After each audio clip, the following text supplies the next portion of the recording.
আসসালামু আলাইকুম বন্ধুরা, আমি তো ভালো আছি। তোমরা কেমন আছো অবশ্যই কমেন্টের মাধ্যমে জানাইবা। তো ব্যক্তি না, আজকে আমরা পিকনিক করতেছি। তো দেখতেই পাচ্ছ যোগ্য পিতার সুযোগ্য সন্তানদের এখানে রসুন ছিলতে বয় দিছি। তো এটা সুন্দরভাবে রসুনগুলো ছিলতেছে। আর ওদিকে কি ভিডিও বানামো, ভিডিও বানানোর কোনো ভিডিও ম্যান নাই। তো এইভাবেই আমার ছোটো ভাই একটা ভিডিও করে দিছে আর আমার বোন একটু সাহায্য করছে। দেখতেই পাচ্ছ আমি রানতে রানতে বেহুশ।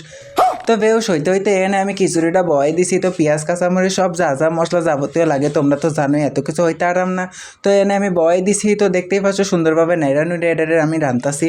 তো তোমরা কারা কারা এমবাভাবে পিকনিক করো অবশ্যই সেটা কমেন্টের মাধ্যমে জানাবে। আর অবশ্যই আমার চ্যানেলটাকে সাবস্ক্রাইব করবে। তো এনে রসুনগুলো সিলা শেষ। তো এখানে সুযোগ্য পিতার যোগ্য সন্তানদের রসুন সিলা শেষ। তো এরলো আমি দিয়ে লইছি এই রান্নার ভিতরে।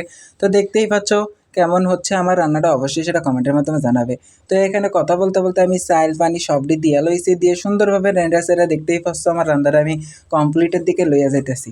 তো এর আগে তোমরা কইছিলে আমি কোথায় রান্না করি, তো দেখতে পাচ্ছ ওই জায়গায় আমি টেবিল বয়ে রান্না করি। তো দেখতে পাচ্ছ আমার খিচুড়িটা কমপ্লিট। কেমন হয়েছে আজকের ভিডিও অবশ্যই এটা কমেন্টের মাধ্যমে জানাবে, এবং তোমরা কে কে এরকম ভিডিও চাও অবশ্যই তার জন্য আমার চ্যানেলটিকে সাবস্ক্রাইব করবে।